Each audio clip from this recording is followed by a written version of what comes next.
So, ladies and gentlemen, we are going to kick off the hour today by discussing an update to the NSA spying story. Now, this update actually focuses a little more on Britain's NSA counterpart, which is, of course, the GCHQ, but it is, in fact, very connected to the NSA, as we'll discuss.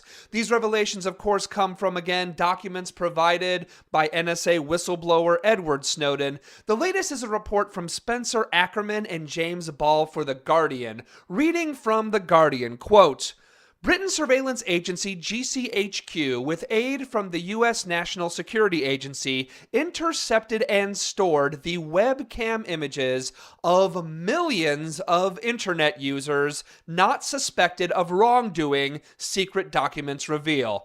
GCHQ files dating between 2008 and 2010 explicitly state that a surveillance program codenamed Optic Nerve collected still images of Yahoo webcam chats in bulk and saved them to agency databases, regardless of whether individual users were an intelligent target or not. End quote. So, this is kind of a big deal, folks. I mean, it's something that we kind of were talking about before. So the British equivalent of the NSA, GCHQ, under a program called Optic Nerve, very creative there, Britain. So they are bulk collecting web images of just random users.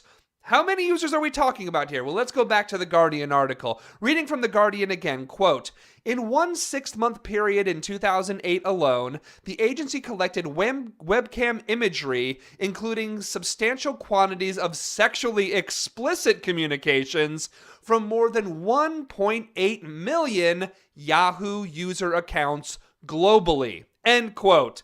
So, okay, we're going to get to the sexually explicit part in a minute. Let's hold that off to the side just for now. But over 6 months, over just a 6-month period, they spied on and stole images of 1.8 million users. That's just over 6 months, and that's just Yahoo. You know, there's plenty of other webcams. People use Apple and Mac. People use Skype. People use GChat. All that type of stuff. Google Hangouts. This is just Yahoo in over 6 months and is 1.8 million users. That's a lot. So realistically, look, if in that time frame you used Yahoo for a webcam chat, there is a very, very good chance that British intelligence somewhere has a picture of you. They have a picture of your face. They have a picture of wherever you did the chat. Maybe the inside of a home. Maybe your bedroom. Maybe your office. Maybe they have an image of your kid's face who was in the background.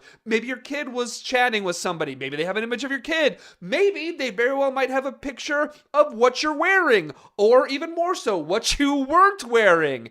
Look, while this was all done by GCHQ, the British spying agency, the images they got are actually from people all over the world, including right here in the United States of America. Reading again from The Guardian, quote, GCHQ does not have the technical means to make sure no images of UK or US citizens are collected and stored by the system, and there are no restrictions under UK law to prevent Americans' images being accessed by British analysts without an individual warrant. Now, end quote. So now I can already hear some of the Obama NSA apologists, those who think Obama can do no wrong and that the NSA is great. I can hear Obama NSA apologists already saying, hey, Matt, hey, you know, this sounds bad. This sounds sort of bad, but look, it's not the NSA. It's the GCHQ. It's Britain. It's not the US. It's not a big deal.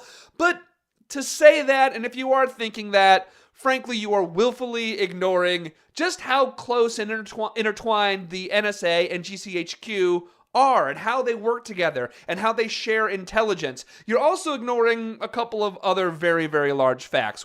So reading from The Guardian, quote, Optic Nerve was based on collecting information from GCHQ's huge network of internet cable taps, which was then processed and fed into systems provided by the NSA. Webcam information was fed into the NSA's X keyscore search tool and NSA research was used to build the tool which identified Yahoo's webcam traffic, end quote. So GCHQ was not doing this on their own in any way, shape, or form. They were using NSA tools. They were using NSA technology.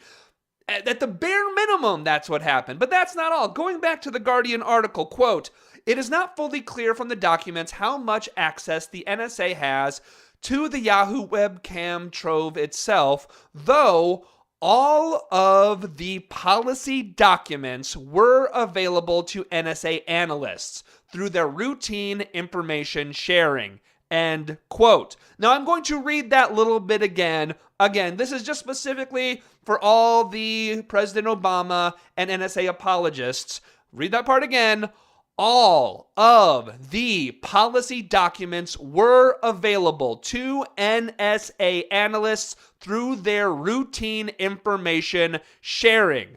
So, look, even if the NSA doesn't have access to those actual images, or by some chance they're not doing something similar themselves, they were well aware of this program. This program was not a shock or a secret to the NSA. This was part of the document trove that was shared between the NSA and GCHQ. The NSA did know that GCHQ was spying on and capturing webcam images of millions of global citizens, including citizens of the United States of America. They knew that. They were aware of that. These were in shared documents with each other here. Now, if you really think at some point, if you think that there's no possibility that the NSA was doing something similar itself, well, I mean, look, other than the previously disclosed fact that the NSA said they were looking into tapping into the cameras of video game consoles like Xbox and PlayStation, look, if you don't believe that, whatever, I don't know and the fact that we've already talked about on the show, I forgot about this, we talked about on the show how the NSA does have the technology which we've talked about, to turn on web cameras and cell phone cameras without the user even knowing, which is creepy and disturbing and infuriating enough. But again, from this document, we now know that at the bare minimum, GCHQ is using webcam spying technology, which we know the NSA has as well. They are using webcam spying technology not just for individual spying, not just for spying on an individual suspect, which is still kind of creepy, but they are actually using it for bulk photo collection. Bulk photos of millions of people who, again, have been accused of no crime whatsoever. People who were chatting to their kids, to their husbands and wives, to their lovers, to their business associates. Maybe they were doing all these type of things. That's what they were grabbing these images from. Again, people who've done nothing wrong. But let's get back, pardon me, let's get back to the sexually explicit part, shall we? That's a fun part. Let's talk about the sexually explicit part of GCHQ's spying. Going back to the Guardian article, quote, "Sexually explicit webcam material proved to be a particular problem for GCHQ. As one document delicately put it, quote, unfortunately, it would appear that a surprising number of people use webcam conversations to show intimate parts of their body to the other person." End quote. Seriously, British. So really, British intelligence, you are shocked. You are shocked that people use the internet for sex. Thank you so much, Britain, for playing into the stereotype there. I mean, come on. I mean, also, what do they mean? What do they mean by unfortunately? Well, unfortunately, I'd imagine that for the vast majority of people who are using webcams to show their intimate body parts to another person, the vast majority are probably enjoying what they're doing. The vast majority of the people seeing those images are probably enjoying themselves too. And look, I'm sure there are some creeps, just randomly video chatting people and showing them their junk or something like that. But, that's just why you shouldn't answer webcam calls from people you don't know. That's just a life lesson we all have to learn. But unfortunate. Those people who are fortunate to have fun, sexy webcam webcam chats with. That's not unfortunate. Maybe the GCHQ is sad that no one wants to have, webcam sexy chats with them. Maybe that's what it is. Maybe that's because GCHQ are spying on and creeping and stealing everyone else's private communications. Maybe that's why they can't get a webcam date from themselves. Unfortunate. What's unfortunate in this scenario is that spy agencies like the GCHQ is thinking that it's okay to spy on people, steal their images, sexually explicit or not, in bulk. That's again what we're talking about. We are talking about bulk collection of webcam images, of millions and millions of images. But bulk spying, bulk warrantless spying on people who are accused of no crime at all, that's what's unfortunate in this circumstance. That is what's unfortunate, not the fact that some people are having fun having naked chats with each other. So just how much of these stolen images, because they are stolen, how many of these stolen images were, to use their phrase, unfortunate, shall we say? How many were naked, or naked, if you want to say? So reading from The Guardian, quote, the document estimates that between 3% and 11% of the Yahoo webcam imagery harvested by GCHQ contains, quote, undesirable nudity. That's quite a lot. As low as 3%, but also as high of 11%. That's almost 1 out of every 10 images.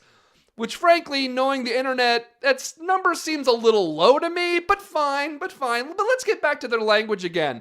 Between 3% and 11% of Yahoo webcam imagery harvested by GCHQ contains undesirable nudity. Again, I'm pretty sure it probably wasn't undesirable to the people who were doing it. This is like a peeping Tom hiding in the bushes and peering through strangers' windows and then complaining that he saw people having sex. Oh, I can't believe what I saw when I was hiding in the bushes with my binoculars. I can't believe what I saw when I was peering into their window. I'll tell you people, you will never believe some of the kinky things people do in the privacy of their own homes. That kinky stuff, I'll tell you, what people do in their own homes is unfortunate and undesirable. There ought to be a law. Seriously, we're in trouble, folks. We'll be right back.